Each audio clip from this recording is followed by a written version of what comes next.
सारे घोटाले इनके समय में हुए। इन लोगों को तो शर्म आनी चाहिए कि 5 साल में एक भी जेपीएससी की परीक्षा नहीं ले पाए, और आज जब परीक्षा हो रही है और जहाँ ये सबसे बड़ी बात कि जहाँ जो त्रुटि थी उसको स्वीकारा भी है ना कमीशन ने। आज 2 वर्षों में जो काम हुए हैं इन विपरीत परिस्थितियों में, इनका दिमागी संतुलन गड़बड़ा गया है विपक्ष के लोगों का, कि इनके पास कोई मुद्दा ही नहीं रह गया है। ये मुद्दा उठाते हैं या नाचते हैं, या जाकर वीडियो फुटेज ले लीजिए कि कैसे सत्ता पक्ष में के वेल में आकर, सत्ता पक्ष की ओर आकर कैसे इनके विधायक नंगा नाच कर रहे थे।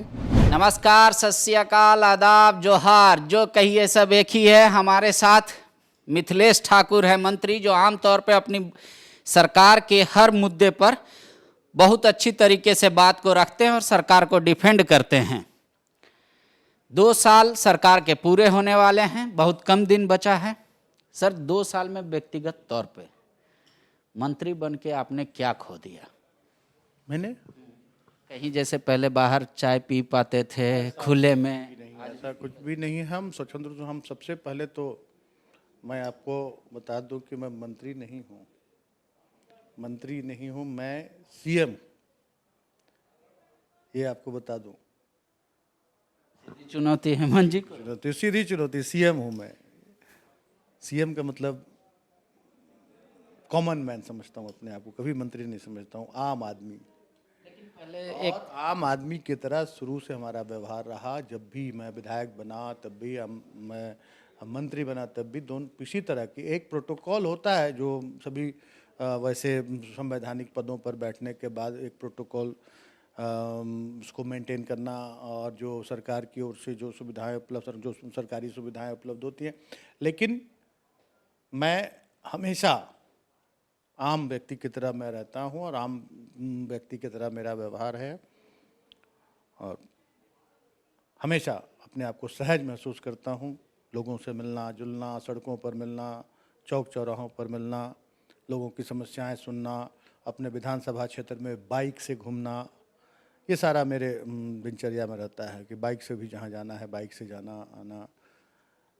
पार्टी ने जब ये जिम्मेदारी सौंपी आपको मंत्री पद का, और तो आपको क्या लगा कि क्या एडिशनल चीज़ ऐसा आपको 2 साल में कर पाएँ जनता के लिए जो आप पहले नहीं कर पाते थे चाहकर? देखिए, मुझे जो जिम्मेदारी बहुत सोच समझ के हमारे माननीय मुख्यमंत्री ने हमें सौंपी है, मैं पहले भी देख चुका हूँ काफ़ी करीब से अपने क्षेत्र में कि कैसे लोग बूंद बूंद पानी के लिए तरसते थे।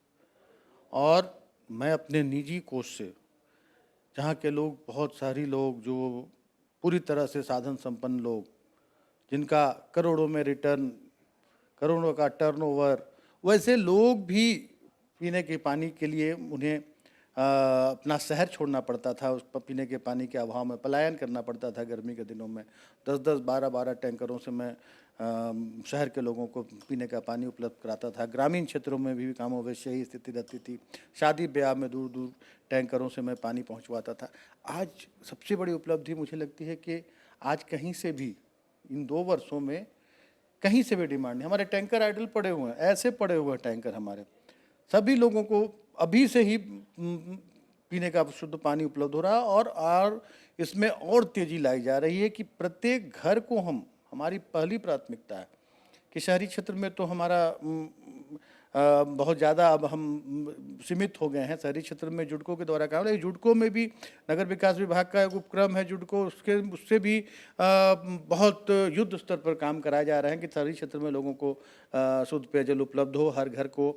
और कनेक्शन का भी, अब हाउस कनेक्शन भी फ्री कर दिया गया है। पहले चार्जेबल होता था, उसको फ्री कर दिया गया। टारगेट आप लेके चले हैं कि इस साल तक या इस वर्ष तक या इतने साल बाद हम झारखंड के हर घर में एक नल दे देंगे? 2024 हमारे इसी कार्यकाल में हम प्रत्येक ग्रामीण क्षेत्र के घरों को नल के माध्यम से जल पहुंचाने में कामयाब होंगे। ऐसा हमने एक अपनी कार्य योजना बना ली है, और उस कार्य योजना के अनुरूप काम हो रहे हैं। पिछली सरकारों में बड़ी बड़ी एजेंसियों को काम आवंटित तो कर दिए गए थे, लेकिन उनकी मॉनिटरिंग नहीं होती थी। उस कारण से सारे बड़ी योजनाएं, जिससे लाखों घरों का संयोजन करना था, वैसी बड़ी योजनाएं अधर में पड़ी हुई थी, उसमें तेजी लाई गई है। नई बड़ी योजनाएं काफ़ी तेजी से धरातल पर उतारी जा रही हैं।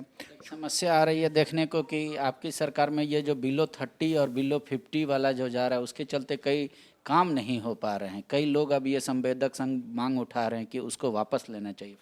देखिए, ये जो आप सरकार चाहे कितनी भी छूट दे दे, अगर एजेंसी सही हो तो कोई भी बड़ी एजेंसियां जो होती हैं, कोई भी जो एजेंसी होती है, ये बहुत बिलो रेट में जाकर काम नहीं करती। और हमारे विभाग में तो और ज़्यादा, हमारे विभाग में ज़्यादातर परचेजिंग का, ज़्यादातर पाइप खरीदना है, मोटर्स खरीदने हैं, तो उनका जो रेट होता है वो तो स्टैंडर्ड रेट होता है। उससे ज़्यादा बिल हो जाने से उनको तो काफ़ी नुकसान होगा।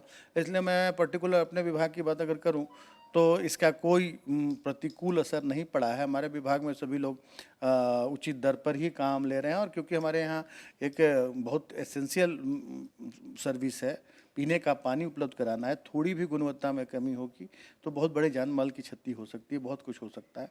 इसलिए हमारे विभाग में लोग उससे हमारा विभाग में किसी तरह का प्रभाव नहीं पड़ा है। अन्य विभागों में ऐसी बात है, सरकार उस पर विचार कर रही है और बहुत जल्द इस पर निर्णय होंगे। एक बात आ रहा है, 2 साल पहले जो इस पार्टी के साथ आप मिलकर सरकार बनाए थे, आज वो पार्टी इतनी नाराज है कि आपके बुलावे पर भी नहीं जा रही है आपके पास। कह दिया आपसे, ये मनगढ़ंत बात है आप मीडिया वालों की। ये कहीं से इस तरह की कोई बात नहीं है।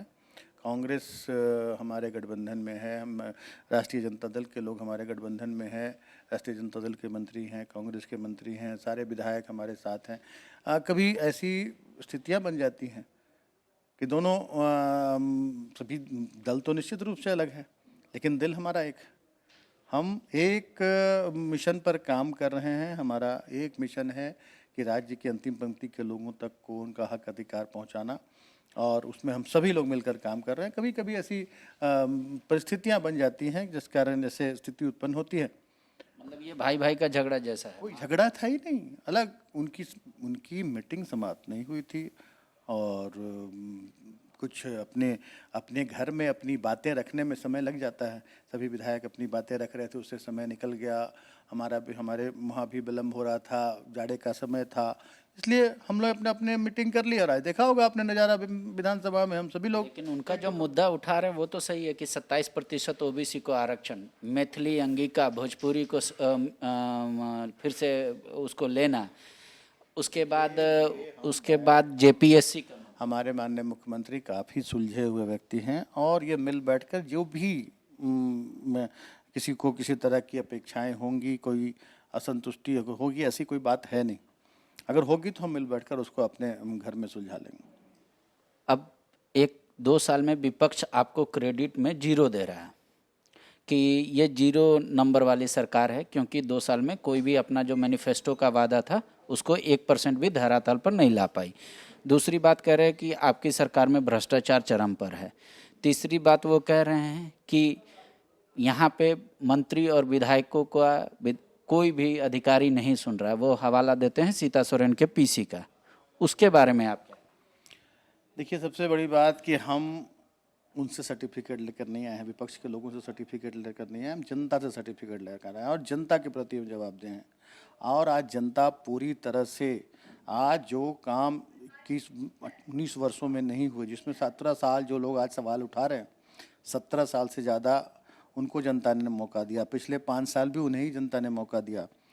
और आज 2 वर्षों में जो काम हुए हैं, इन विपरीत परिस्थितियों में इनका दिमागी संतुलन गड़बड़ा गया है विपक्ष के लोगों का, कि इनके पास कोई मुद्दा ही नहीं रह गया है। जेपीएससी में घोटाला हो गया, सामने साबित हो गया, पर फिर भी सरकार अड़ी हुई है कि रद्द नहीं करे, सीबीआई जांच नहीं करे। घोटाले इनकी सरकार में होते थे और बहुत सारे ऐसे घोटाले, कंबल घोटाला, मैनट घोटाला, आपको टी-शर्ट घोटाला, कितने घोटालों की गिनती करा दूं, सारे घोटाले इनके समय में हुए। इन लोगों को तो शर्म आनी चाहिए कि 5 साल में एक भी जेपीएससी की परीक्षा नहीं ले पाए। और आज जब परीक्षा हो रही है और जहाँ ये सबसे बड़ी बात कि जहाँ जो त्रुटि थी उसको स्वीकारा भी है ना कमीशन ने, हाँ, उसके बावजूद ये चाहते हैं छात्रों के भविष्य के साथ खिलवाड़। आज इस पर क्यों नहीं जवाब देते ये कि पारा शिक्षक जो 65,000 पारा शिक्षक आज अस्थायी हम लोगों ने उन्हें इतना बड़ा सौगात दिया, इसका स्वागत क्यों नहीं करते? सरकार की सराहना क्यों नहीं करते?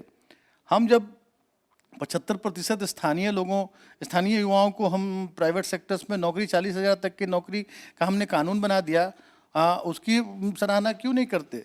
आज हम पूरा सभी विभागों का बैकलॉग भरने के लिए सभी विभागों की नियुक्तियां मंगा रहे हैं और हम ऐसी योजना बना रहे हैं, ऐसे फुल प्रूफ ये कर रहे हैं कि किसी तरह की कोई उस पर चैलेंज नहीं हो, किसी की तरह का शिकायत नहीं हो और हमारे राज्य के लोगों को, झारखंड राज्य के लोगों को ज़्यादा से ज़्यादा अवसर प्राप्त हो सके।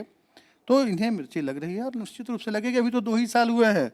अभी जब 2024 आएगा तो क्या इनकी स्थिति होगी, ये मुझे लगता है कि चुनाव में भी नहीं आएंगे। बीजेपी का एक आखिरी सवाल ले लीजिए। वो कह रहे कि आप जब मुद्दा उठाते विधानसभा में आप मार्शल आउट कर देते, सरकार जनता की सवाल से भाग रही।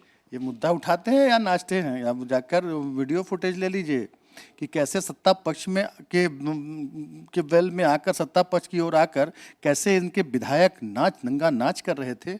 ये कहीं से भी, और पूरे देश की जनता देखती है, पूरे राज्य की जनता देखती है सदन की कार्रवाई। और उनका जो आचरण था, उन्हें तो बहुत कम सजा दी गई जिस तरह का आचरण था। ये कोई भी संस्था चलती है, कोई भी चाहे विधायिका हो, चाहे किसी तरह की कोई भी संस्था चलती है, तो बहुत ही उसमें आपको नियम कानून को, संवैधानिक जो प्रक्रिया है उसको, सभी चीज़ को फॉलो करना होता है। क्या जरूरत थी उन्हें सत्ता पक्ष में आकर इस तरह का आचरण करने की? तो विधानसभा अध्यक्ष इसके लिए, विधानसभा अध्यक्ष अधिकृत हैं कि अगर कोई इस तरह का आचरण करे तो उन पर कार्रवाई होनी चाहिए। तो मैं कितना नंबर देंगे अपने को, सेल्फ असेसमेंट सरकार को? मैं नंबर नहीं, मैं जनता से नंबर मांगता हूं, सरकार भी जनता से नंबर मांगती है और जनता दे रही है 100%, 100। शुक्रिया।